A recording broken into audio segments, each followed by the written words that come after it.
बिशारोड़ी canal new Saidabad लॻ कुंभ लीमा regulator मां निकिरंदड़ खतेरो minor ऐं जमाली माइनर जे आबादकारनि ग़ुलाम नबी काका, सलीम हिंगोरो ऐं अब्दुल अज़ीज़ मेमण तरफ़ां न्यू सैदाबाद में एहतजाज कयो आहे त पुछड़ीअ में ज़रई पाणीअ जे न पहुचण सबबि कणिक, तूरियूं, भाॼियुनि, कमद ऐं केलनि समेत ॿिया पोखियल ज़रई फसल सुकी तबाह थियण लॻा।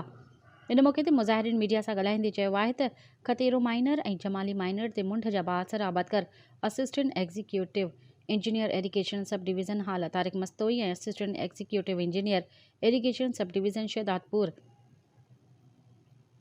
शाहिद मेमण ऐं एरीगेशन खाते जा सब इंजीनियर्स दारोगा ऐं बेलदार एग्जीक्यूटिव इंजीनियर एरीगेशन डिवीज़न हाला ख़ालिद बलूच खे एतमाद में वठी बासर आबादकारनि खां मुबैना तौरु लखियन रुपया रिश्वत वठी मुंड ते गैर क़ानूनी वाटर कोर्स ऐं वंझियूं लॻाए वेठा आहिनि। आबादकारनि वज़ीर आला सिंध, गवर्नर सिंध, सूबाई वज़ीर आबपाशी, सेक्रेटरी आबपाशी सिंध समेत आला इख्तियारनि खां मुतालबो कयो आहे त खतेरो माइनर ऐं जमाली माइनर जे पुछड़ी जे आबादकारनि जी